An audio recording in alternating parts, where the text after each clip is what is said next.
Good afternoon.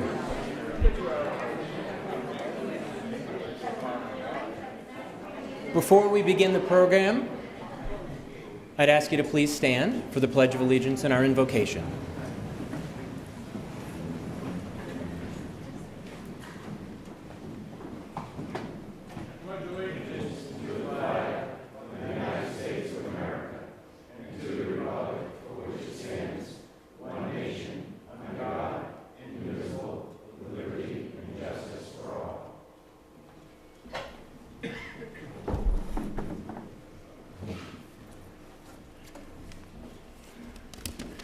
You would join me in a moment of quietness and prayer. Generous, supportive, and challenging God, we gather here this morning to celebrate your bounty, to honor those among us who have done exciting things, and to lift our hearts in a joyful prayer of thanksgiving for all your many gifts. Generous God, the lines have fallen for us in pleasant places. Our work has been blessed with an abundant share of your bounty. In all that we do, you have been there supporting us, guiding us, helping us find new ways to prosper and grow. You have blessed our dreams, our thoughts, and the work of our hands. Now you challenge us, good and loving God, to remember those who are hungry and cold today, those who struggle to make ends meet. As we gather to celebrate your generous gifts, help us find ways to strengthen our community, to encourage healthy growth, so that all of our neighbors may lift their hearts and voices with ours, and all of us together may offer a prayer of joyful praise to you. Be with us now, O God, as we have gathered to partake of your bounty. Bless this food and the hands that have prepared it. Bless our fellowship, that we may be a blessing to our community and to our world. With hearts full of humble thanksgiving, we pray. Amen.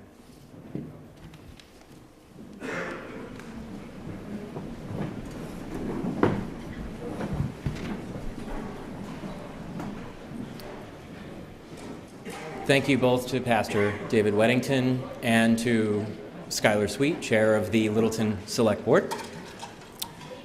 Thank you especially to our sponsors, Woodsville Guarantee Savings Bank and Community Financial Services Group.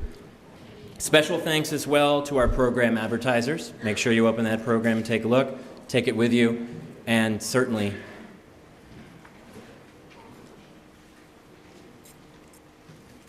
also, we certainly couldn't have most of this if we didn't thank Topic of the Town for the delicious food. Thank you to Ashley and her crew. Exactly. Yeah. And to Abbott Rental as well, who made a number of the pieces of this puzzle possible.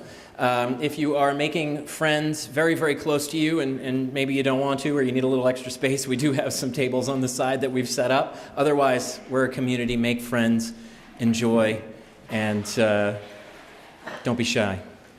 I'd also like to extend a warm welcome to Littleton's Town Manager, Andrew Dorsett, our Select Board Chair, Skylar Sweet.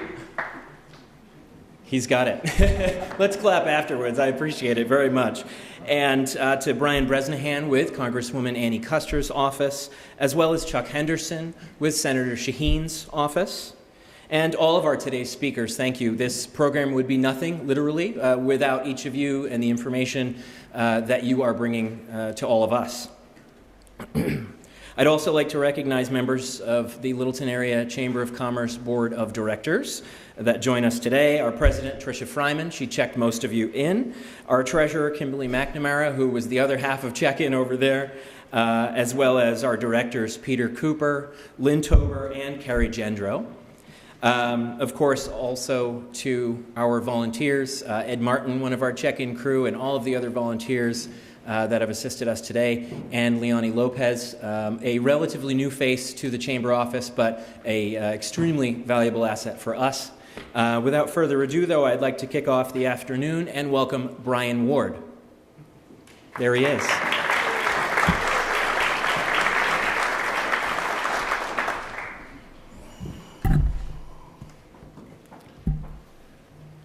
This is the 26th, let's see if I got it, okay. This is the 26th meeting that we've had, and when we first started in 1993, our prospects were not as bright as they are today. And one of the most important things to remember is that when we come here together, we talk about where we've been, where we are, and where we're going. Last year at the 25th, we talked about what we had achieved over the previous 25 years. Today, I'm going to speak about where we're going in the next 5 years and hopefully what we can accomplish together as a community. In 1995, Littleton's tax base was $241 million. By 2009, that grew to $794 million. Unfortunately, by 2017, it shrunk to $718 million. And in 2018, the number of 819 is actually accurate, but the number that taxes will be set for is 814. And if we work together, by 2023, we can become a billion-dollar town. Now, how do we do that?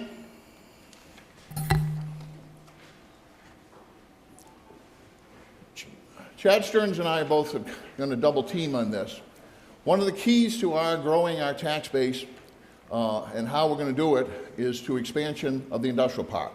We currently have 17 businesses, 12 of them have grown in. Our model for our economic expansion has been to meet the need of existing businesses much more than businesses from afar coming. Littleton taxpayers 9 separate times invested a total of $1 million.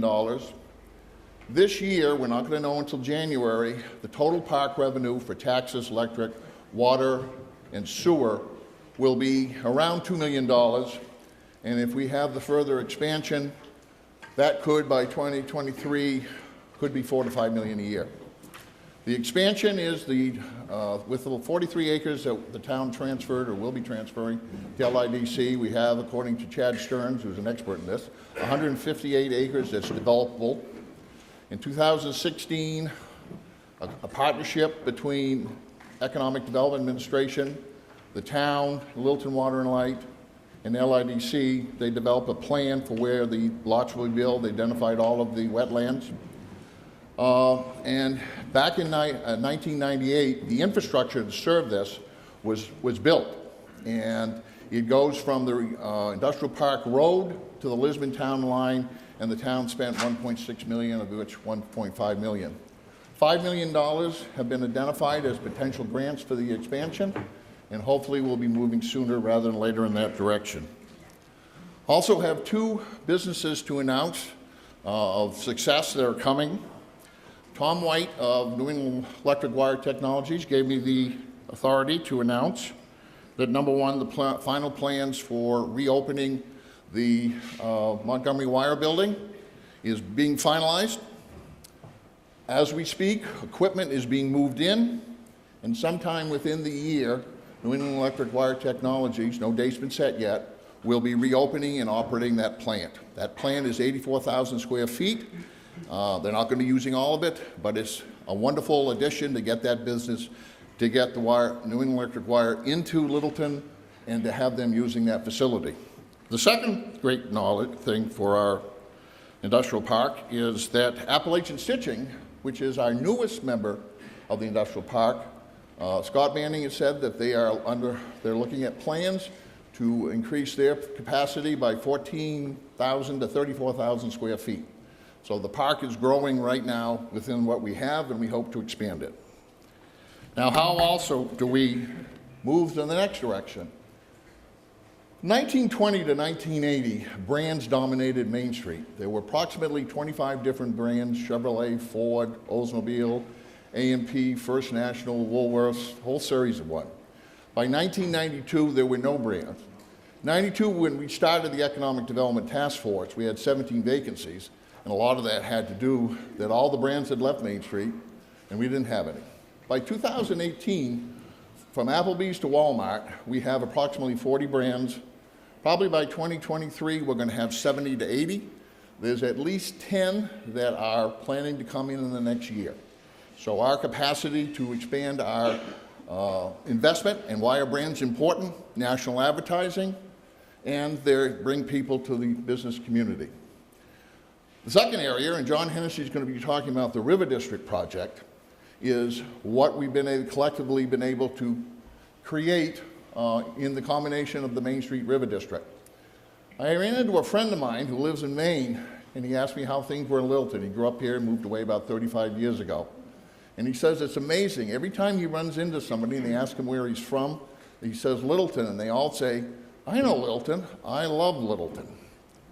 It's also becoming the millennial capital of the North Country. In housing, in the last year, 16 housing units were built, 5 at Rocky Videos, 7 at the Opera House, 4 at the Solomon Block. Equal number is being potentially constructed in the next 2 years. We have entrepreneurship that is first rate. We have brands, about 10. And our ultimate goal, right now we've got great tourism, but we have to move towards economic stability. Hopefully by 2023, Portsmouth will be marketing itself as the Littleton of the Seacoast.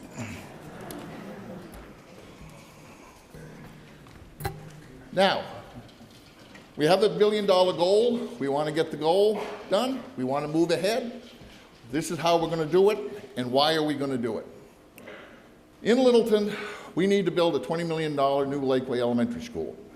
And it's important that we do that, but it's also important to have a higher goal than just building a building. And that's to achieve to be the best small school system in America. We currently have worked for 25 years to be the best small town in America and working on that. 2015, all schools received the Commissioner's Circle of Excellence Award. They've already spent $20 million on our high school, CTC, and middle school. We expend $23,000 a student. We also have great kids. Since 2001, 130,000 hours of community service have been provided. Hugh J. Gallen CTC is a true gem for us. We have scholarships. Last year at class night, over $293,000, and they have an $8.5 million endowment. We have a homegrown administrative team that is doing a great thing.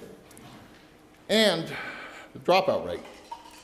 10 years ago, the state of New Hampshire challenged all school districts by increasing the age that you could drop out of school from 16 to 18. In the North Country, it was very common that all high schools had 15 to 20% dropout.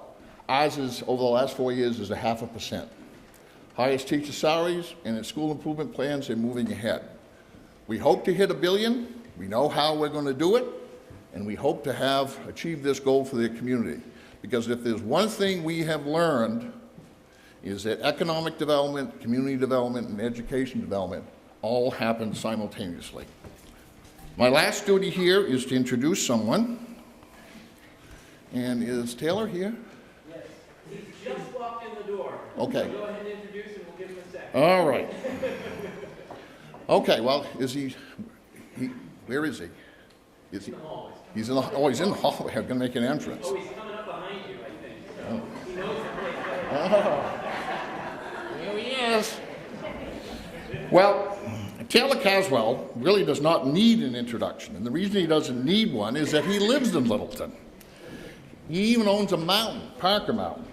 He is, however, New Hampshire's Commissioner of Business and Economic Affairs. He is also wicked smart and funny, and you'll hear him today. We in the North Country are extremely proud of him and his success, and we always look forward to what he has to say. Taylor?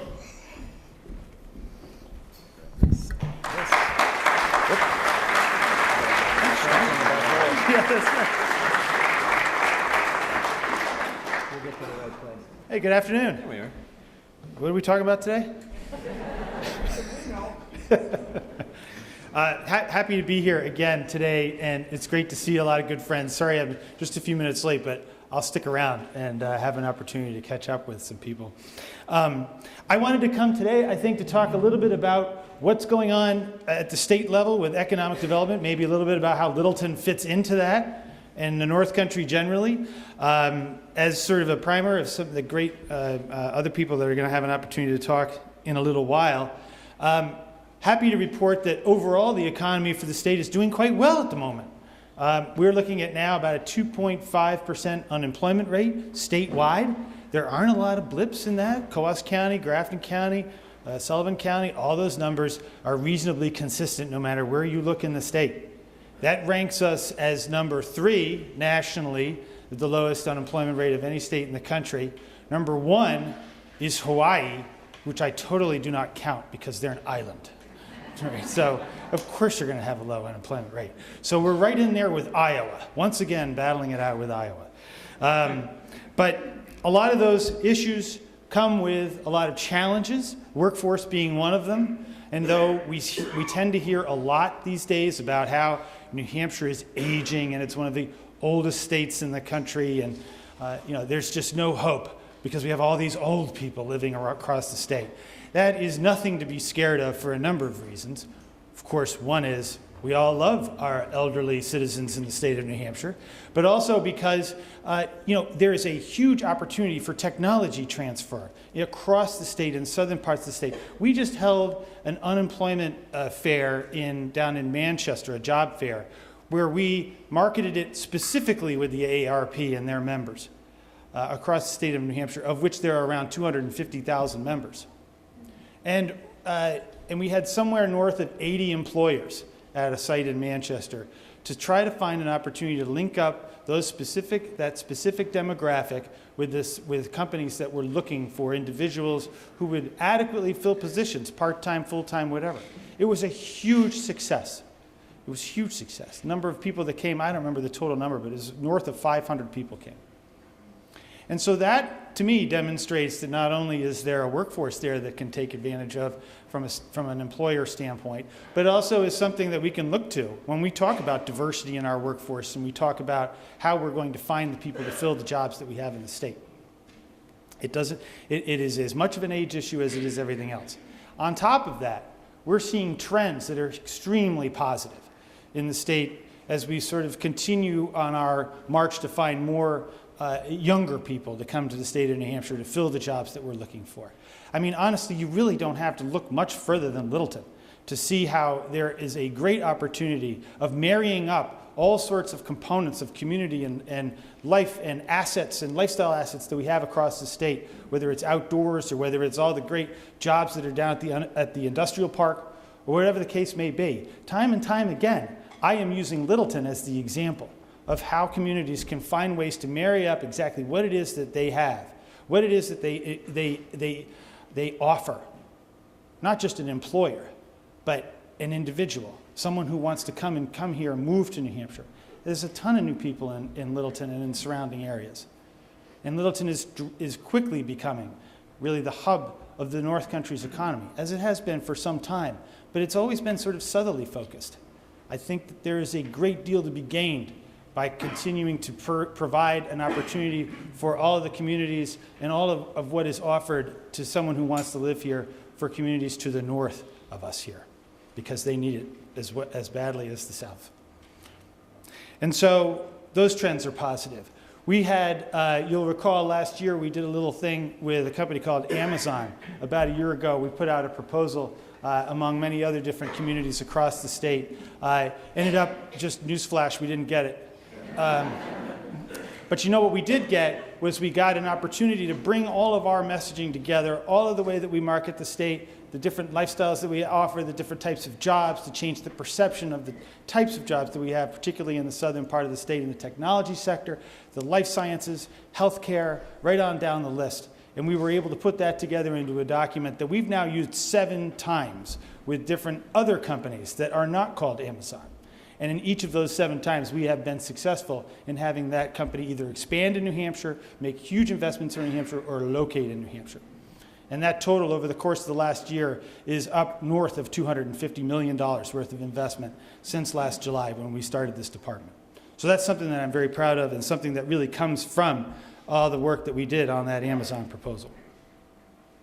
But just in a general sense, what we're hoping to be able to do at our department, and I see Bino is here, fresh back from Florida. Hi, Bino. Welcome back. And Will Arvelo, who's our Economic Development Director, here with us today, is really bring a new approach to economic development in the state, one that is not exclusively focused on just the recruitment of companies and the expansion of companies, but talks a lot about workforce. How do we recruit people to come to New Hampshire? Are we recruiting them to come here as tourists? Are we recruiting them as students? Are we recruiting them as people who want to live and work in communities like Littleton? Yes, we are. And I think that that is a very a significant departure from what we've seen in the past across New Hampshire and within the former division under Dred. And to me, it is a hub that is completely necessary to broaden the picture, to understand that in the end, what we offer in New Hampshire are communities that are diverse, communities that have different lifestyle opportunities, communities that operate, that provide a different lifestyle for anybody that wants to live anywhere in the country. As long as you like winter, we've got a community for you in New Hampshire. And so how are we going to do that? We've got, as I said, the Division of Travel and Tourism, the Division of Economic Development. We've got all the tools that we need to market and recruit the state. Our tourism department's been doing it for decades, and they've been doing a very fine job at that. We have numbers up the wahoo that I won't bother you with, but I will tell you that it is very successful and that we are taking all of that success and we are applying it to workforce recruitment and talent recruitment and company recruitment. We're in the final stages of putting together a 10-year economic development plan that will serve as a roadmap for everybody, anyone involved in economic development across the state. Be able to provide that hub for the different spokes to say this is the direction we want to go over the next decade. And that be the glue. Let that be something that we can focus on and work together on. Critical. We have, people ask me all the time, what do you have? Are there things that you need in economic development and in community development in New Hampshire that you don't have right now? And I have to say, no, there isn't anything that I can really leap to. We have great colleges, great universities, great community colleges. We have excellent stakeholders and partners and municipalities and individuals and companies and employers and people. They're all doing great work. We just need them all to work better together. And if that can be something that we can come to at the end of the day in this department as sort of an opportunity to bring those people together, those organizations together, to make New Hampshire's economy the best that it can be, then we're going to do that, and we're going to do it very aggressively.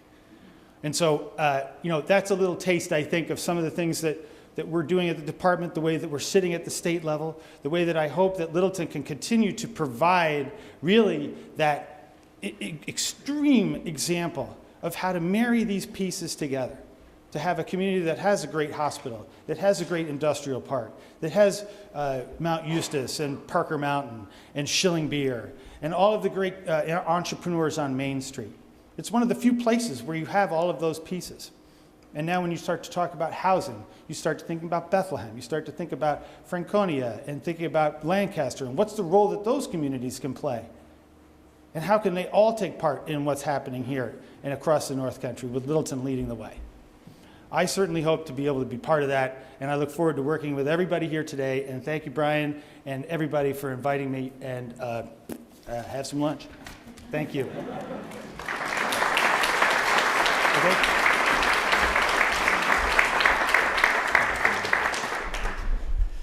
Thanks to Taylor. It's always inspiring to hear him speak and to understand a little bit more every time about what's going on at the state level.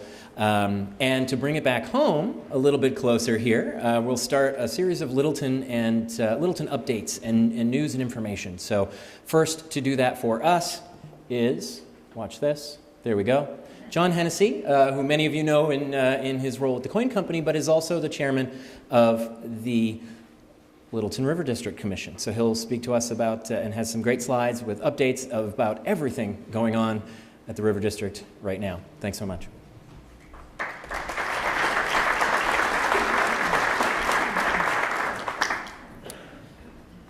Good afternoon. Well, I sat down recently to try to figure out what you most wanted to hear about this project. And knowing that I've presented here before, I went back and looked at my notes. So I found my presentation from 2017 and 2016, 2015, 2014, and 2013, and I concluded that you may not want to hear a whole lot today. So what I thought would be interesting is I took the presentation from 2013 and I compared it to where we are today so we can check our progress. So back in 2012, the town of Littleton started a vision where they really wanted to make the riverfront, the old mill district, and turn it into an economic driver and a real community asset. So they asked a bunch of volunteers to join them and execute that vision. And in 2013, this was the entire plan that we presented to you, and we didn't even bullet point it for you. We knew we needed some money, and this was the entire funding plan. We basically put all of you up here on the board and promised to ask you for money. So fast forward a bit. You saw the vision, even though this is all we had at the time, and we got a whole bunch of people in the community energized behind this project. 30 of your businesses generously donated to a demonstration project to get this kicked off. This is the sign up at the new view deck over the river right on, behind Main Street. And along the way, we created, we came up with a number of valuable partnerships as well, and we created a real plan with a budget of $8 million, chunked up into a number of phases that were manageable to get this done. My favorite was we came up with an engineering plan that made it look like we knew what we were doing. And so far through 2018, we've been able to raise $5 million of the $8 million that it'll take to complete this project.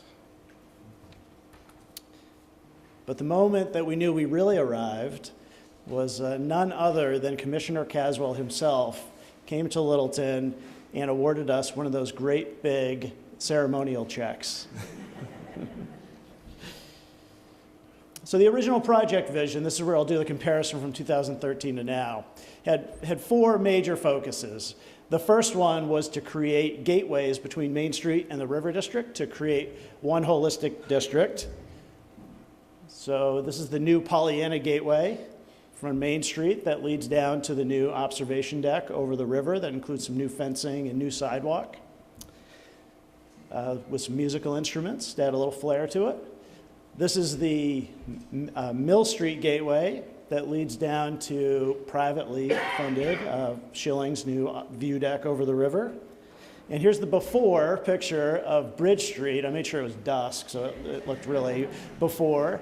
And here's the new pedestrian bridge that was constructed a few years ago. The second focus was to fix the street alignment along Saranac, Ammonoosuc, and Mill Street. April is a wonderful time to take before pictures. This is what it looked like. Here's another before picture. And just 2 weeks ago, here's what the new construction looked like. A few photos of that.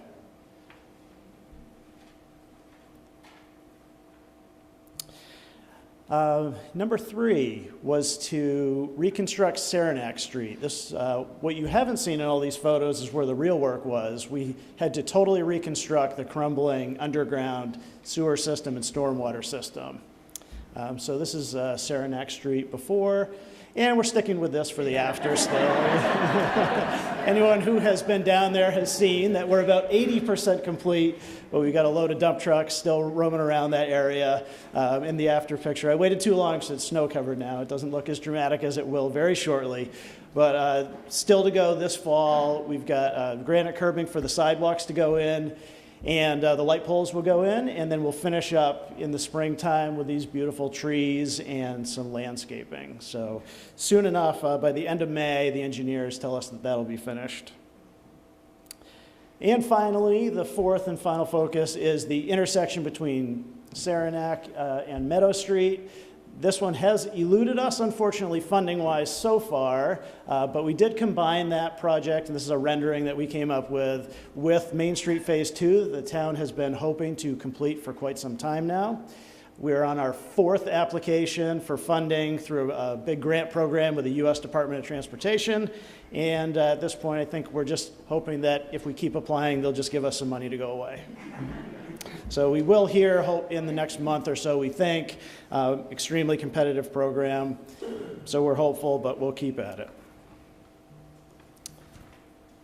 So still to come, we have funding in hand for a few additional things that we're looking forward to. In 2019, we will construct the Mill Street sewer, as well as extend the rail trail that ends at the industrial park right now through downtown Littleton to the other town line. And then in 2020, we have $1 million that we received through a Transportation Alternatives Program grant that the town will use primarily to construct the entire sidewalk on Cottage Street, as well as Mill Street. and hopefully more to come beyond that as well. One of the main drivers of this project was to grow the tax base and create some economic development, and we're encouraged by the signs that we've seen, even though the construction is not even complete to this point. 3 examples, and there are certainly more than this. The new Schilling Brewery on Mill Street, new Ammonoosuc Street reconstruction currently in process, and recently a new owner for the Tannery Marketplace. So we're encouraged by what we're seeing. Our current focus is on parking and community space. This is a rendering of a 7-acre parcel adjacent to the senior center that is privately owned, and this plan would create 81 new parking spaces, permanently secure the farmers market land as well as the Riverwalk, and the vision would be to construct a community pavilion on that property as well that can house events in poor weather, concerts, the farmers market, et cetera. So we've secured $200,000 grant for that to this point. Still quite a bit of work to go, but hopeful that we can continue to move this project forward. So after 5 years, we're still really optimistic about the project, and we're excited about the things to come. Thank you very much.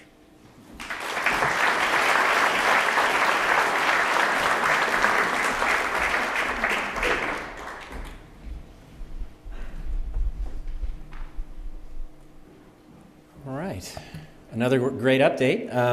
If you would, please now welcome Chad Stearns with the Littleton Industrial Development Corporation, with LIDC.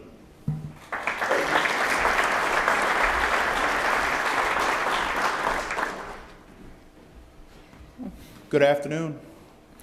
The Littleton Industrial Development Corporation is charged with overseeing the Littleton Industrial Park, and our mission is simple: create jobs. The park currently houses 17 businesses, employs 1,100 people, and pays over $750,000 in yearly property taxes. Littleton is approaching record lows in unemployment, but our mission is not complete. In March, the Littleton taxpayers overwhelmingly voted to reaffirm the 2014 decision to transfer 42 acres behind the transfer station to LIDC. This is great land which we have already had surveyed and know the location can facilitate growth of the industrial park.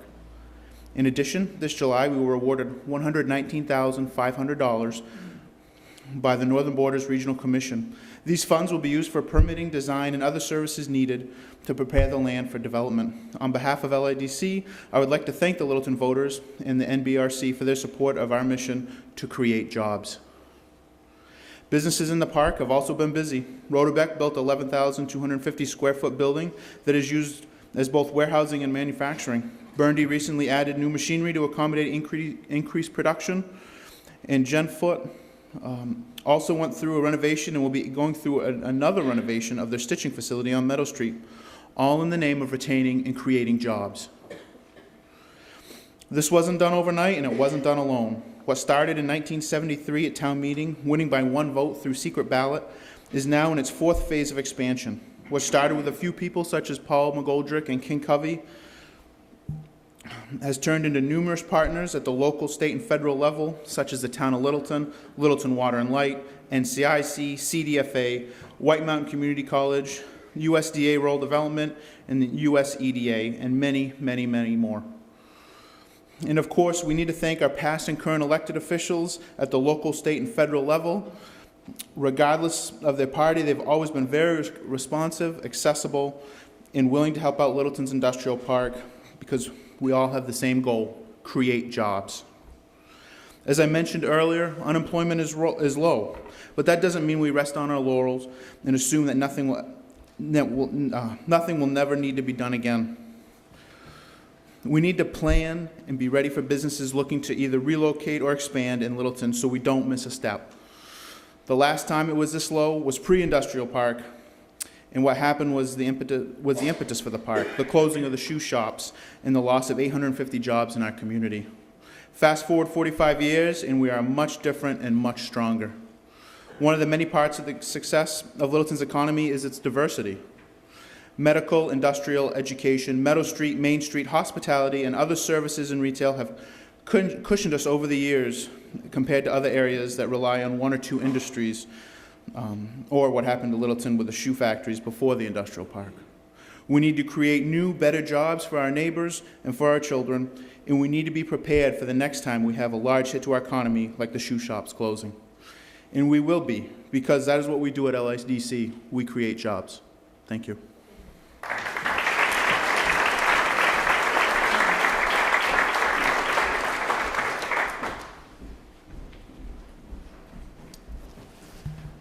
Next up, tax incremental financing. For many of you, it may be like time to grab the sweets on the table or the coffee pot, but it's an extremely important piece of Littleton's development, sustainable development. And to share that information with you is somebody who I just met very recently, but I'm very impressed with.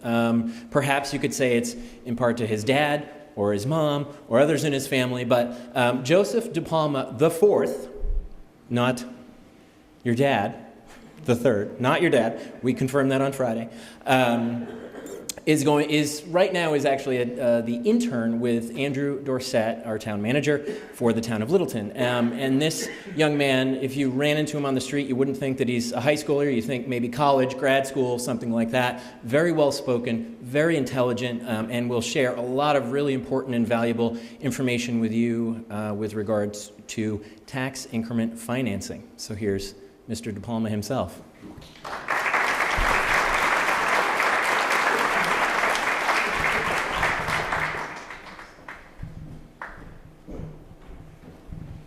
Don't fall asleep just yet. All right, so tax increment financing sounds kind of boring, but it's actually one of the most exciting economic development potentials that Littleton has right now. So beyond all the complicated titles, it's basically a financing investment tool to provide funding for public improvements that are intended to stimulate positive economic activity that might otherwise not occur. And whenever someone hears the word taxes with policies, they usually get a little bit scared of what that intends, but it has no impact on zoning requirements. It does not increase taxes within districts, does not create specialties or fees or assessments, and does not change property rights. So, through TIF districts, we can fund a variety of improvements, from new upgraded sidewalks, streets, traffic signals, sewer collection disposal, public water supply, parking, parks and rec facilities, public utility infrastructures and connections, and landscaping and other public improvements. So a TIF is basically how it's funded, how it's created, is we take a parcel map and we identify areas of the community that have blight or have high economic development potential or also are in dire need of infrastructure. And so we take those parcels, we go to the select board, and the select board will approve a plan that includes all those parcels within it. And the assessor will lock in the base assessed value for those parcels at the moment that it was created. And so this is known as our original assessed value. And from that point on, all those funds still go to the general fund as regular tax revenue. But any new assessed value, all the tax from that value there goes into a special TIF fund, and that money can be used for bonding, and the town can take out municipal bonds for infrastructure improvements with no impact on the tax base. And that is referred to as captured assessed value. And up to 100% of that new incremental revenue can go into the TIF plan. And so the town annually certifies the captured assessed value to the Commissioner of the Revenue Administration. And so all the tax revenue can only be used for the plan implementation. And so it's a check on the power of the town. So it's not just a savings account the town can spend money out of haphazardly. So this kind of explains it better. So this model here illustrates, as before a town establishes a TIF district, it has the initial value going into the tax collector. Then after we create the TIF district, those public improvements and the post-development value, we still have the same tax revenue going in the general fund, but any new revenues go just towards the new development within the district. So the results are public improvements that are made with no increase in the tax burden, and desirable economic development is stimulated, and thus the tax base is expanded. And so basic rules is that all the money raised within the district must be used for and directly impact the district. And once the TIF is established by a select board, we can so basically there's a difference between just a regular TIF district and a separate TIF district. So these other TIF districts that require no bonding are known as TIF lights. So Littleton can go to the select board and say, hey, we want to establish a TIF district here. And so if there's no bonding required, the select board can just do that. And so what it creates is a TIF district that generates revenues and goes into a separate account. And so once that account reaches a certain stage, we can go back to taxpayers at town meeting and say we want to bond for this amount and go with our official plan. So the increment, as you can see, any extra increment after servicing a bond goes in the general fund, and once the bond is paid off, the TIF district is dissolved and all tax revenue goes back to the general fund. And these are typically last 20 to 30 years. And so a couple examples in New Hampshire, Keene, which they wanted to establish a new industrial park, and the park cost $4 million to develop. And so they implemented a tax increment financing district, and the city issued a bond for that amount, and 13 new businesses generated over $20 million in new tax increment, and $11 million was added to the general fund. So it's a huge development potential. And Peterborough did the same thing, and also Raymond as well. And so Raymond used it in a different way because they kept it as a savings account. Then once it reached that certain level, they implemented their bonding. And so they had it set for a little while. Then after it reached that target level, they went ahead and did that. And so how could it work in Littleton? So in the past year or so, Andrew and I have been working on projections for TIF in Littleton. And so we identified Meadow Street as our primary target. As many of you know, as you drive down Meadow Street, when you first get onto Meadow Street at the junction of West Main Street by Bale House, it's a blighted area, it doesn't look nice to the eye, and it's lacking in public infrastructure. There's no sidewalks going down. And so our vision is to capitalize on the new developments from the western side of Main Street where the big box stores are in the reassessment, and we could use that funding to funnel funds to the other side of the town to expand our vision with the River District and Main Street Phase 2. And so this would be our TIF district potentially here. And so we'd be pulling funds from the west side of Main Street to the new side of Main Street, and so we could implement a variety of different infrastructure plans. So we were thinking a complete streets infrastructure project on the side of Eastern Main Street. So what we'd be able to do is put in bike lanes, ornamental lighting, tree-lined streets, and 8-foot wide sidewalks like the River District, and connect that into the whole complete streets Littleton. So we'd have Main Street Phase 2 and the River District all connected in this large encompassing area. And we also had even floated the idea of potentially putting a rec center in the area, because it would be difficult for the town in the next few years if a new school is on the ballot to obtain, for taxpayers to approve funding for a large-scale rec center. And so through a TIF district, we could actually potentially fund that. And so building out these projections, we were able to figure out, based on all the new assessed values, that we need to raise approximately $83.5 million of assessed value.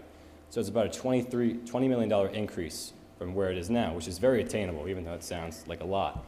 And so what we'd be able to do there is we'd be changing the whole face of Meadow Street. So we'd be expanding down, and we can actually, through TIF funds, fund public utility connections.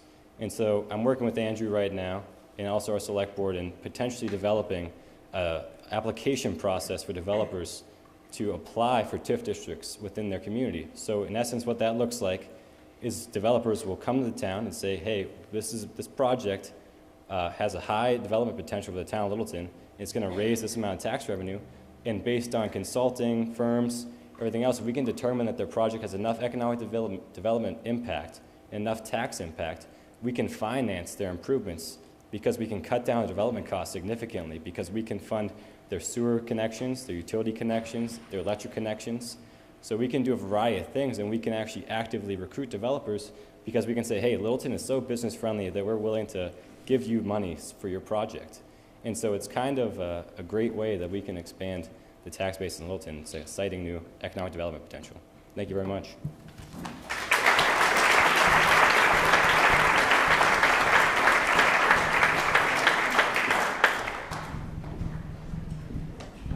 See, I told you. He's good, isn't he? Speaking of good, someone who's been in this business for many, many years and is coming with all the exciting updates, which I think a lot of you are waiting for. We've got a few on the chamber side, but Andy Smith, broker-owner with Peabody & Smith Realty, is going to do our regional real estate update.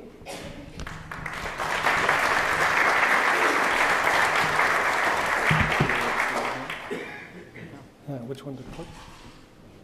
Okay. Thank you, Nathan. I do want to start by congratulating the Chamber, Nathan, and the whole board for revitalizing this luncheon. It's been going on from Brian's leadership for 26 years, but it's great to see this kind of a crowd here and this kind of support. So job well done. Nice to see it back.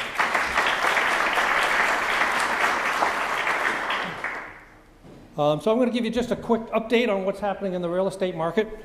Sometimes it's always important to talk about what's happening on the national level. You can see that.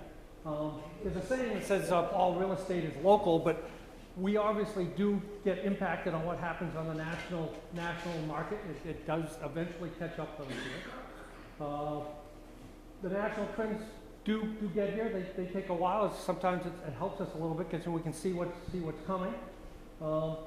And I certainly think it's safe to say that we've recovered from the great real estate crash, that prices are back or close to the pre-crash levels. Distressed property sales have retreated from a high of over 30%, and that was certainly true in this area. We saw 30 to 35% of every transaction was either a bank-owned or pre-foreclosure type property. It's now down to less than 3%. So this graph is pretty dramatic from 2012 through today, showing that the distressed property sales are way down and in a much more healthy position.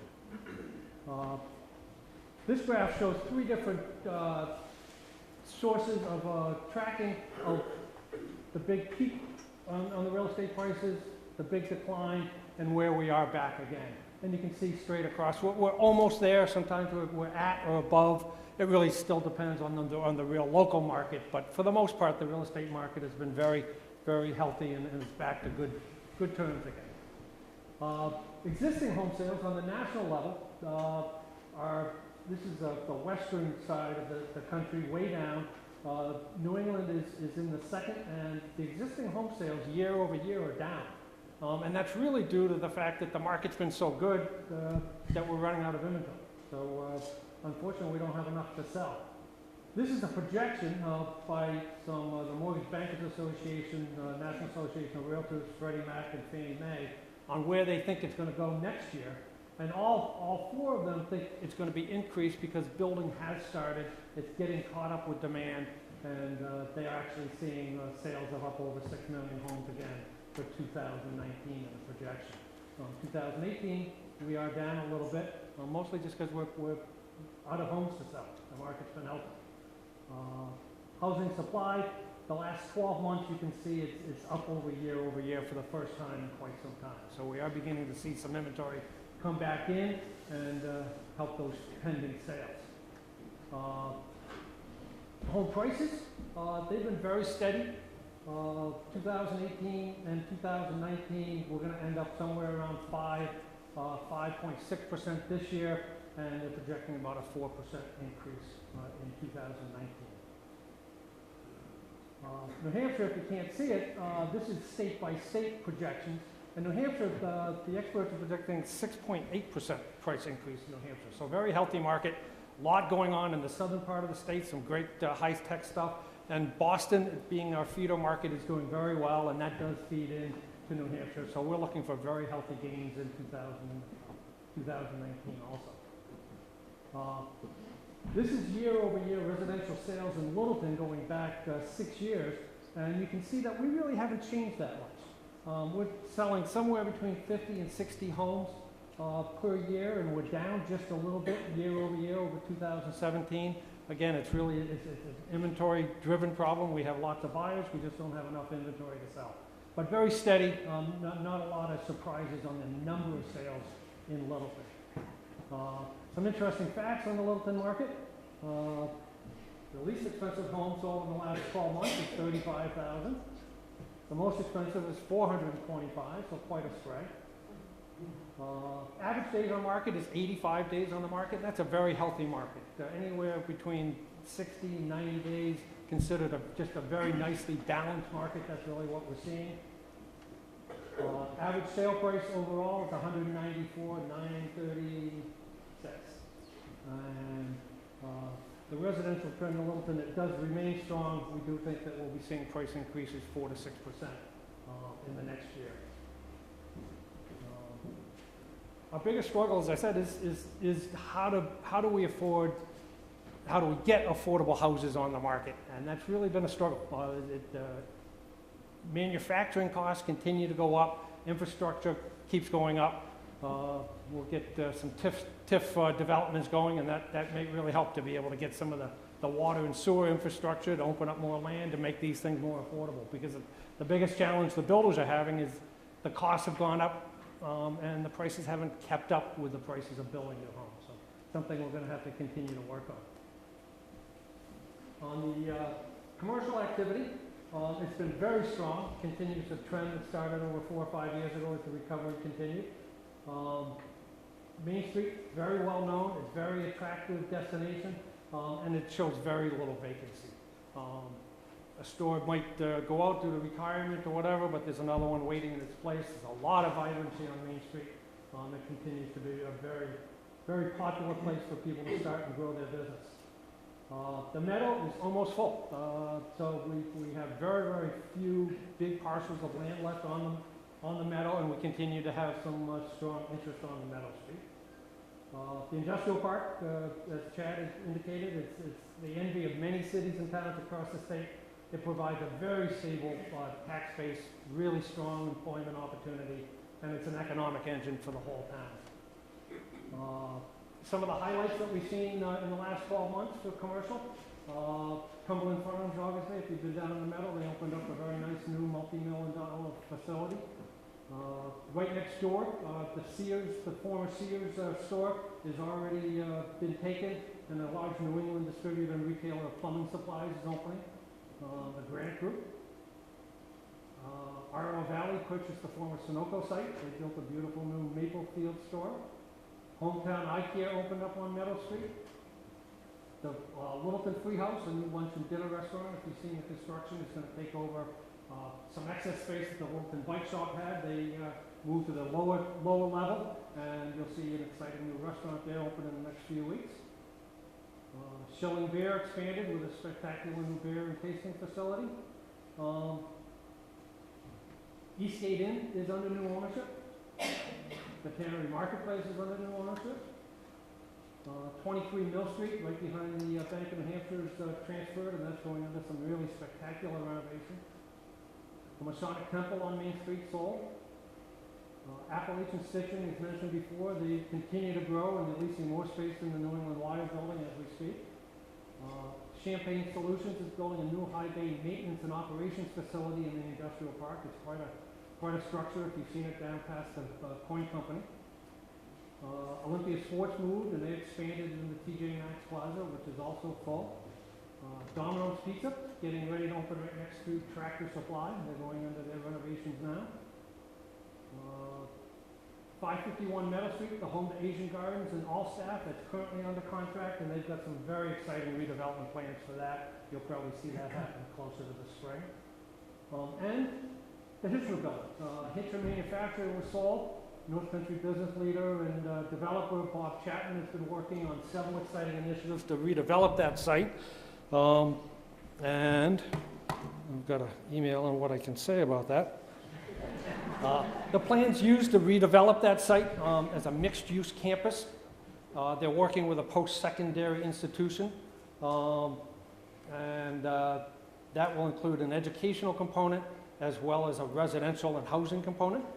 Longer-term plans for the site include locating additional businesses with potential synergies to the educational and housing components, and they're very excited about their progress so far and hope to talk to anybody that might need some more space in Littleton. Bob, I think, just came in, so grab Bob at the end and see if you might want to join the exciting things happening out at the former Hitchner site. I think overall what we can say is when there is something happening, that whole town, the state, the region gets behind it. This is an amazing community to try to build and prosper in a business. And as we've seen, when things do transfer, there's somebody else waiting with a new investment.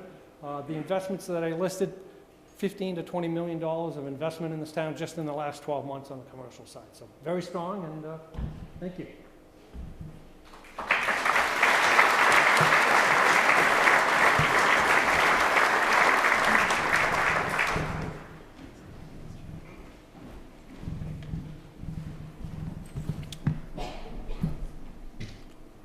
Okay, now it's my turn, I guess. My name is Nathan Carroll. I'm the Executive Director of the Littleton Area Chamber of Commerce. I forgot to say that in the beginning. That's okay. Wanted to first share a couple of event updates with all of you. Gosh, it's the end of this week. I was going to say coming soon, but the end of this week on Friday, the day after Thanksgiving, is the 32nd annual Littleton Christmas Parade. Brought in most part in terms of human power by Dennis Hartwell. Of course, our main sponsor of that is the Littleton Coin Company, of which we're very fortunate. And it allows us to sort of grow that and look at new opportunities along with Dennis to make it an even better Christmas parade. And word is that this is the largest one we've had yet this year. So many entries and lots of folks that are going to have fun with the Disney theme this year. Something new that we are doing right now, as a matter of fact, we're selling tickets in the back.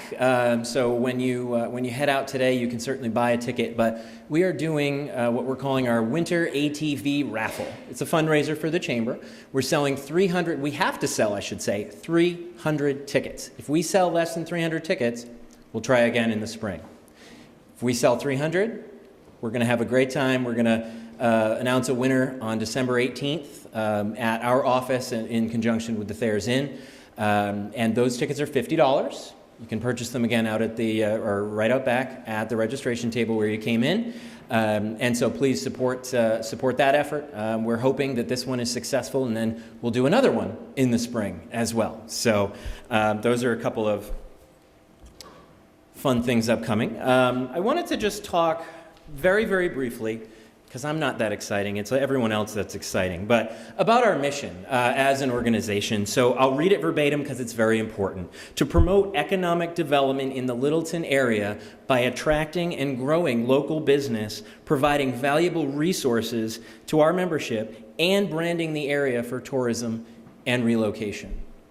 There's a lot there, but that is the work that we do every day is based on, here I'll use the laser pointer, is based on this. That was fun. A little update on our membership right now. We're just at about 283 plus, because it just keeps going up, thankfully. Businesses and community members. So the community members piece means maybe you don't own a business, or you are an employee of a business that's already a member, and you want to find a different way to give back. You can become a community member for a small fee each year. And then what we also like to do with that is make sure that you're not only just paying a investment to the chamber, but you're using your time. Perhaps you want to volunteer for the Christmas parade, for an event, or for our office on Main Street, for our Welcome Center. So there's a number of opportunities that can come with that as well, and we're very appreciative of those, of all of our members, in particular, in that case, our community members.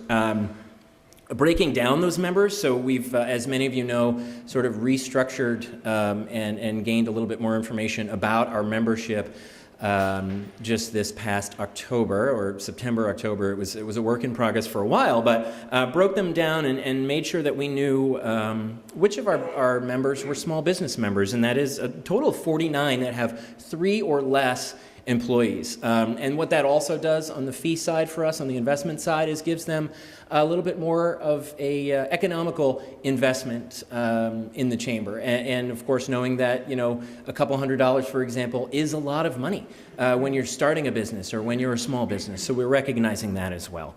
We also have 68 nonprofit organizations that are part of the chamber, which is an amazing thing. And we're really trying to make sure that we focus on their needs as well as a nonprofit. Sometimes that's tough, but we are absolutely in it for our members and want to make sure that what they need, whether it's community resources or partnerships, collaborations, that is what we're helping them to provide for them. And then there's those community members. So we do currently, right now, serve nearly 30 cities and towns. You'll look at, if you look at on paper, for example, what the chamber covers, it's a 50-mile radius from Littleton. For some, that doesn't necessarily make sense to be the, part of the Littleton Chamber, but for others, that very much does. And those businesses, including CFW Electric, who's one of our advertisers in our program today, are Vermont-based businesses that find the economic boost and growth in Littleton valuable. So that's why they partner with us. Here's a little bit more about what we're up to with our members. I've been saying it since day one. Some of you probably are sick of hearing it, but partnerships and collaborations. We're creating partnerships. We're finding new ways to partner, whether it's with public or private organizations. The partnership piece, we are really a hub of information and ways to help businesses grow. We're offering services to complement a business's existing marketing plan. We are by no means a marketing agency, but we have some great tools and great people in Leonie, who's very talented, and others who we're able to come up with ideas and whatnot to, again, complement or supplement a business's existing marketing plan through social media, through email, through other ways of advertising and otherwise. So we're also building on our programming, and many of you have had a conversation with me about professional development opportunities. We are looking for more of those in 2019 to start building some programs around professional development for employees, for managers, for any level at a business. But we really would love to begin to develop that, the professional development piece specifically. So those programs are attracting visitors. Of course, our events do that. Our Gathering of the Jack-o'-lanterns, that was a little bit wet this year, but very successful. Very wet, as a matter of fact, not just a little bit. But also training. If we can partner, again, with other organizations, with the state, with regional economic development organizations, to bring opportunities to the community that otherwise wouldn't be here, we're going to do that. Because that is a huge part of, and I won't go all the way back in the slides, but that's a huge part of that mission.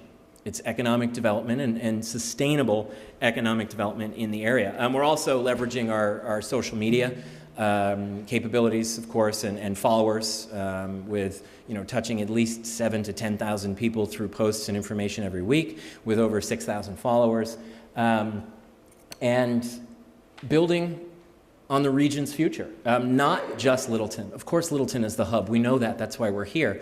We're also here to celebrate the region and everything else that's going on to make it successful and to kind of complement what has happened here in Littleton. So we're going to build an even stronger partnership with the BEA, with Taylor, with Bino, with Will, to make sure that we have everything at our disposal to make sure that this area continues economically and is economically feasible.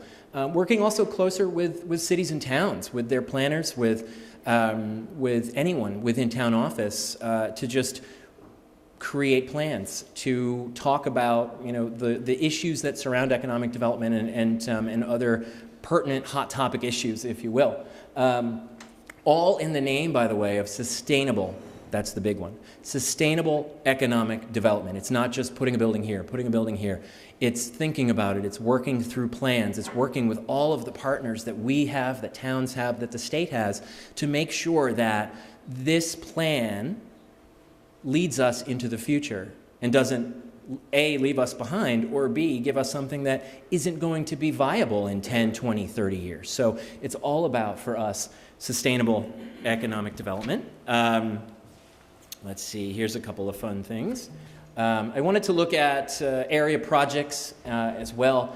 I said the Main Street moves in Littleton because if you'll notice, a number of these businesses that we've listed here are no longer in business for whatever the reason, but they all have a presence of some kind or will very soon. Starting with the top one, Pop M, which is Amshika Alberini's former coffee shop, and the building that she owns will be very soon will be Crumb Bar, as I heard it or saw it written recently. They are hoping not only to take her culinary baking skills, but also make it a bit of a happening place in the evenings someday, to bring some more nightlife and a place to be on Main Street in the evening. So that's very, very exciting. Sign of the Times has closed. The North Country Serenity Center has been and still is renting that space, but we'll be finding a new home, as I understand, that better suits them, and then they'll have another tenant come February of 2019. So the Northern Outlet, the sporting goods shop that was in the green building that's been a number of things since I arrived here about 6 years ago, is now White Mountain Archery. They were down on Meadow Street. And for those of you who don't know Jeremy, you have to go in, if at least not to have a dose of enthusiasm and love for Littleton. He grew up here, went away, came back, and is just wanting to do so many amazing things as it relates to community. I'm really proud of him. He's come to a lot of our events, and I want him to do very well. So make sure that you pop in there, and especially if you're an archery fan, or if you want to become one for that matter. Ray's Cigar Shop, that is now Cash Only Vintage, and Cash Only Vintage moved from their space to make space for Top Stone Barber, which was another success story in the Lakes region that's joined us here in Littleton, because we, too, are a success story. Something's brewing. It's mostly already brewing. As we know, and we've talked about, and are so thankful for the Schilling expansion over the last year or so, Reckless Brewing opened over the last, I'd say, 6 or so months, but is already planning an expansion of their facility in Bethlehem. So it's very exciting. They actually somehow got the chef de cuisine from Burke Mountain to come and be their new chef. So I assume there's going to be some yummy new treats on the menu there, and they're hoping to expand their facility not only for brewing, but for space for their customers as well. Copper Pig was voted #1 Viewer's Choice on WMUR recently, and that's up in Lancaster, of course. And recently opened. And then, of course, as Andy said, the Littleton Free House is opening soon. That's very exciting. Very exciting. Good place, I think, hopefully for a beer and a burger and seeing some friends from the community. So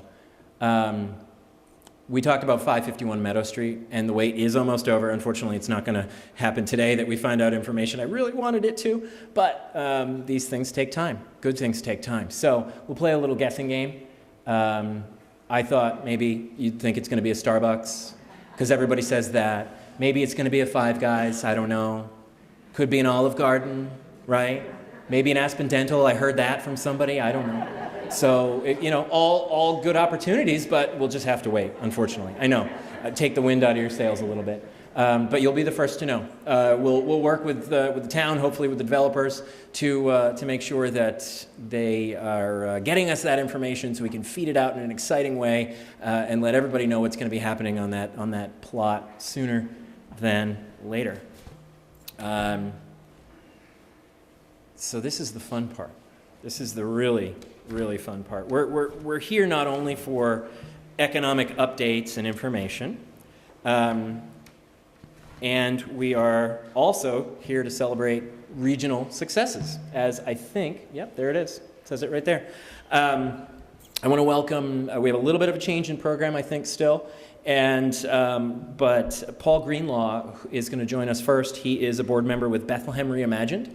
Paul and I spent at least an hour and a half, Paul, in the car recently, and he gave me so much information about the backstory and the future of Bethlehem Reimagined as an economic development driver for Bethlehem, and I think they absolutely have a great focus.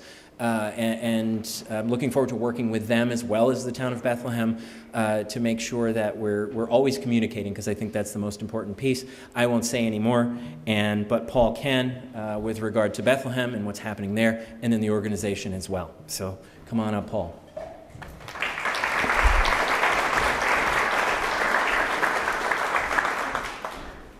Good afternoon. Thank you, Nathan, and everyone involved with today's program. One of the things I think in Bethlehem that we've learned, in many of you in this room we've networked with in the last year and a half, and Littleton has been a shining example of the way they've always kept up and reinvented, and we've kind of sat on our hands, and it's time for us to take the next step. So that's what we've been working on since last year, about 18 months ago. We're an independent group of 5 community members and business people who reside in Bethlehem. We've all raised our families in our community, and we're looking for the opportunity, and we have the responsibility to support the future economic prosperity of the town of Bethlehem. Our focus is on new and existing business, primarily on Main Street, identifying commercial and promoting broader recreational and tourism interests in our town. We network extensively with state, county, and local economic development groups. And again, many of you in this room are people that we've asked to spend time with and learn from, and everybody's been extremely generous with their time. We're a registered C Corp, a New Hampshire nonprofit, and are waiting anxiously for our 501c3 from the IRS.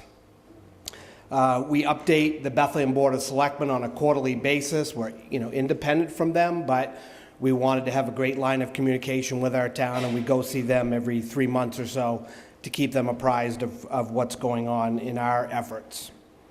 Some facts that we've learned, we recently had the UNH Cooperative Extension Service do one of their business expansion and retention studies. We have over 100 businesses in Bethlehem. Our population grew 2% from 2010 to 16, and projected growth of 7% by 2025. In 2010, the median age of our residents decreased by 3.6%, while the median age in Grafton County increased by 5%. So that's a good sign that we are getting some younger families and some of the millennials people have spoke about today moving into our community as well. Over 7,000 vehicles a day pass through Bethlehem, according to the New Hampshire DOT. Some of the challenges we face are specific to business planning, employee recruitment, and workforce housing. And I think that's a theme that we've heard about today, and no one community has the lock on those challenges, but we're facing the same ones Littleton and the other towns in the North Country are. But we do believe that Bethlehem is poised for growth. We have a hospitality, arts, and cultural and recreational opportunities that serve as our sweet spot for future expansion. I'm sure many of you go to the Colonial Theater. That's an incredible resource for our community and brings hundreds, if not thousands, of people into town every year. Some recent examples of new businesses Nathan just mentioned. We have Reckless Brewing, the Bethlehem Trails Association. We had a business informational session last week. We had Blake from Parker Mountain. We had other regional trails people there, and we invited all our hospitality and retail people in town to come in and learn about the trails and how the trails economy can help them and how they can work together. So we had about 35 or 40 people show up to that meeting last week, and it's just a small step in trying to head in the right direction in that area. In the Wren building, we have Dugan's, which is also home to Quirk's Fudge. They wholesale regionally, and Lafarve Donuts. And then the Rusty Bucket is the antique shop down at the Adair property that was recently purchased that barn and has opened down there. And in the last 12 to 18 months, we've had the Wayside Inn, the Bethlehem Village Store, and the Floorworks all come under new ownership. So we are seeing people invest in our community. We also have the Bethlehem Events Committee, which is a 5-person board that the Select Board appointed, and they run things like our Christmas celebration, the Art Walk and Summerfest celebration. So we're trying to work with them hand in hand and develop more things to bring people into our community. There are several properties on Main Street that are undeveloped, but can be redeveloped and further drive our growth. We have about 6 in a stretch of 3/4 of a mile right on Route 302. We play a key role in the region as part of the shared employment pool, cultural activities, and educational resources. We believe Bethlehem residents are our greatest asset. We have a wonderful community led by the people who live there. We care about quality products and services. We support one another's successes and the positive energy and momentum we currently enjoy for generations to come. At Bethlehem Reimagined, we continue to promote the town and work with Bethlehem business and property owners as a trusted resource to help drive their long-term success. And again, we thank you for the opportunity to give you a little info today, and for many of you in this room who have helped us get our feet off the ground. So thank you. Have a good day.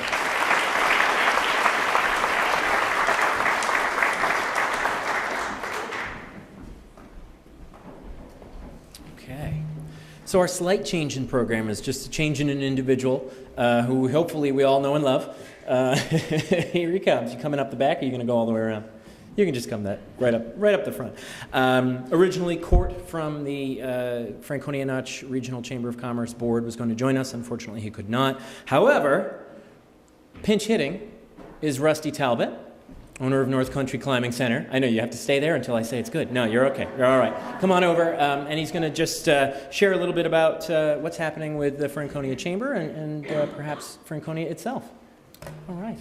That's Rusty.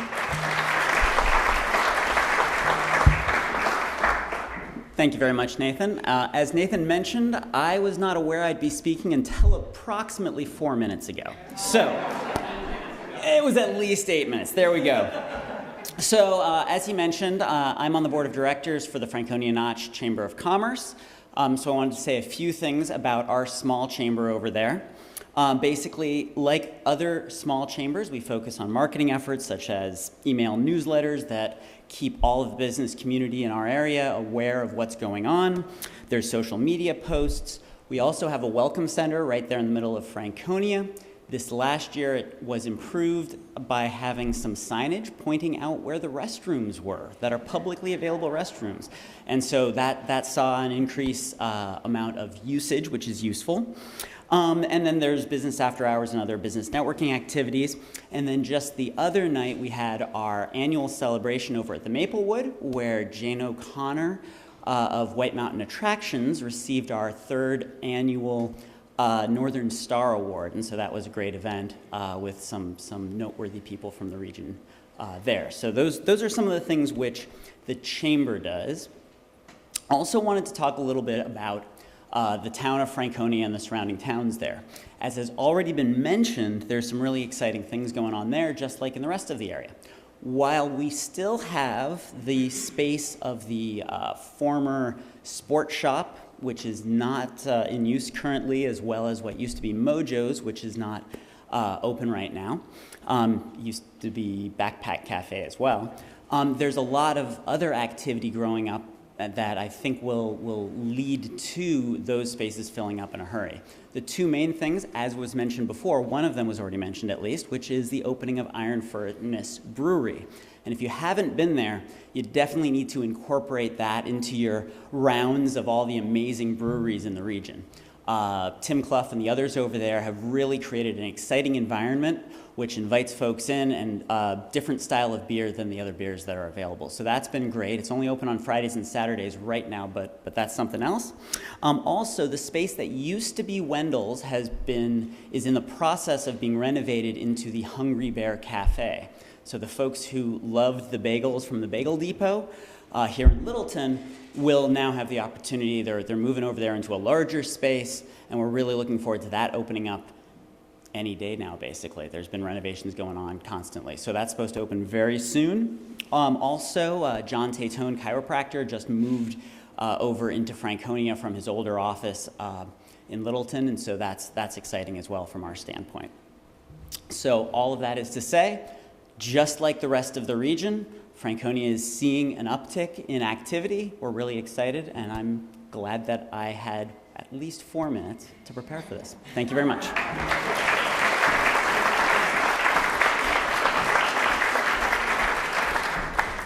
I think that's how I'm going to do things now. I'm just going to start 4 minutes in advance and just plan that way. Okay, that was very good. Thank you, Rusty. Here's my clicker. Here we go. This is the other moment we've all been waiting for. You got a little bit of an answer in your programs, unless you haven't flipped to that area of the program yet. But to celebrate the individual who will receive the 2018 Raymond S. Burton Business Leader of the Year Award, I want to get a whole bunch of people up here. So if you spoke today, if you're a board member, or if you are, perhaps you know if you are or not, but if you are with the company that this individual is associated with, come on up here and join me, and then we'll make a big hootenanny out of this. All right, so if you've spoke today, if you're one of our speakers, if you're a board member of the Littleton Area Chamber of Commerce, and if you are with the company that this fine individual is a part of, come on up. You don't have to say anything, just come on up. It's the people power.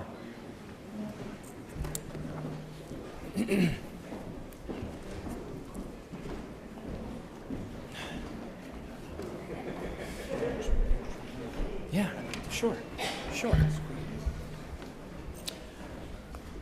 And as luck would have it, I just at this very moment realized that this fine award, the physical award, is sitting on a chair in my office. So that's my legacy.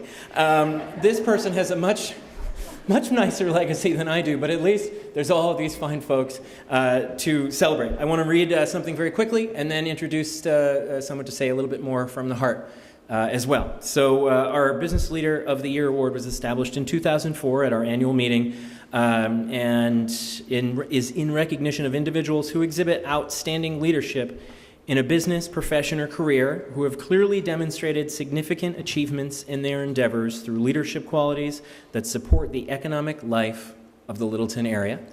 And let me see here. Should I reveal it now? This is the fun part. Yeah, here we go. But this year's 2018 Raymond S. Burton Business Leader of the Year Award goes to Mr. Richard W. Wilson with Wilco Direct.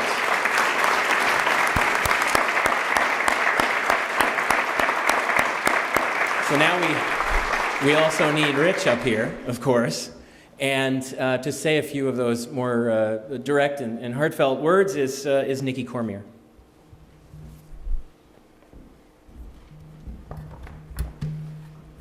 Thank you guys for all coming out today. I appreciate it. I submitted my recommendation last fall to the Chamber for the Business Area Leader Award, and had I known that this was the case and I had to get up here and speak, I would have signed it anonymously and I would have not attached my name to it. So I have had the pleasure of knowing Rich for over 20 years, and I wrote a little acoustic poem to describe him to you guys, for all of you who don't know him as well. So, R, reliable, I, industrious, C, conscientious, H, hardworking, W, wheeler and dealer, I, inventive, L, liked by everyone, S, straightforward, O, one who deserves this award, and N, nature lover. The following is what I submitted to the Chamber to nominate Rich for this Business Leader of the Year award. Rich began Wilco Direct, Inc. 20 years ago, which initially began as a parts store on Main Street in the building that most recently housed O'Reilly Auto Parts. After a major renovation on Main Street building in 1998 and 99, and operating as a parts store, he realized the need for a steel supplier in the Littleton area. The original sign, Wilco Direct, which once hung on the Main Street store, still hangs above the current location at 991 Union Street, which states Wilco Direct, Inc. Auto Parts. In 2000, Rich moved the business north to 988 Union Street, which was housed in the building that his father owned for many years, that was the Wilson Bus Company. Rich ran this business out of the bus garage by himself, and Joe McMahon would come to work each day after he got done his day at Littleton High School. After 1 year of being at that location at 988 Union Street, Rich decided to build another building across the street at 991 Union Street, which would house another portion of his growing steel business. The building was completed in 2001, and Joe started working full-time that same year after graduating high school. Wilco Direct has continued to thrive for the past 20 years, and in 2017, the business once again expanded at the 988 Union Street location by adding a third shop, which would house a bigger space to allow for bigger projects. What once began as a small shop and a place to buy a small piece of steel has expanded to a fabrication shop where you can often see projects for many of the local businesses in the area come to life. And actually today on the slideshow of the River District, there was 2 of the arches that were fabricated at Wilco, the Pollyanna Arch and the, I can't remember what they call the other one, the River District Arch. So just to give you guys a little heads up if you notice those pictures. There are very few retail or commercial spaces in the North Country which do not have something that was fabricated here in Littleton at Wilco. Although Wilco is now fabricating and building much larger projects, you can still bring down the smallest of projects and the guys will be happy to help. Wilco Direct now employs 12 employees from the local area and works directly with several local contractors on a regular basis. While Rich has expanded the business over the last 20 years, he hasn't lost track of where it all began. You can still see him doing every aspect of the business, from loading and unloading trucks, welding, meeting with customers, quoting jobs, and answering the phone. There is not one part of the business that Rich does not fully understand and does himself on a regular basis, and this is what I believe makes him so successful. Although he has gained many employees over the years, he still has maintained his original employee that began with him as a kid over 20 years ago. Anyone who knows Rich knows that he's an honest, hardworking, dedicated individual who is committed to his business, his employees, his family, and his town, keeping it local and helping to grow and maintain his hometown of Littleton, New Hampshire. So, as the saying goes, start unknown, finish unforgettable. You, Richie, are unforgettable, and congratulations on being the 2018 Business Leader of the Year.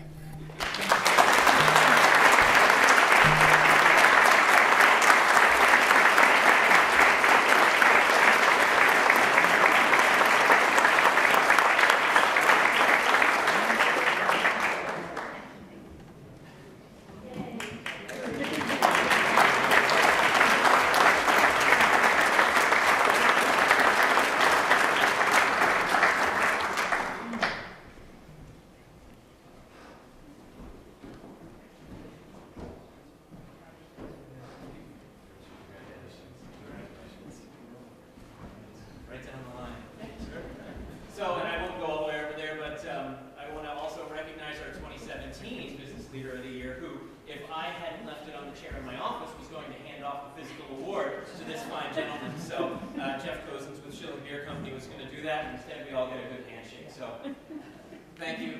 Congratulations, Rich. Thanks for all you do for Littleton, for the chamber, for everybody. Appreciate it. All right.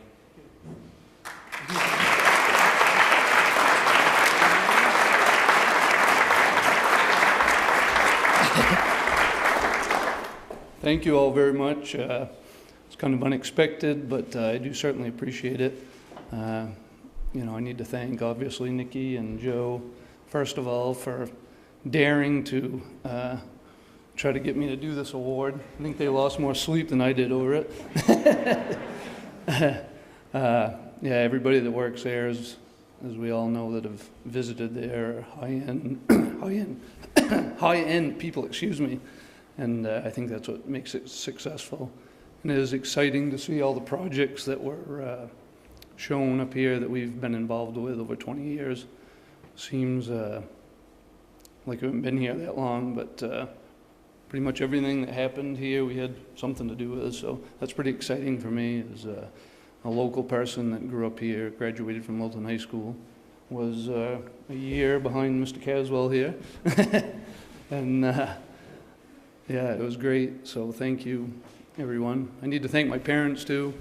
I had the Wilson Bus Company for 31 years, so taught me work ethic and don't give up and keep moving.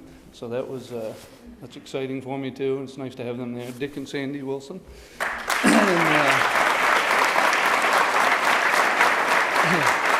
And thank the Chamber of Commerce. Chad obviously came to the shop to try to twist my arm to get here, so that was great. He said, "You're not getting an Oscar, so don't worry about it."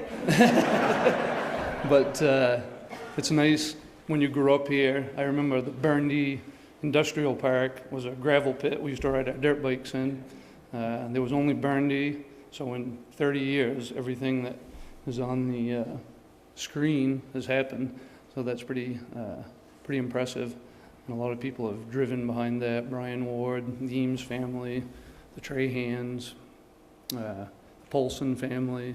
No, it's pretty exciting to have all those people as my role models growing up and working. I'm proud to say I live here and work here and hopefully carry on here. So thank you.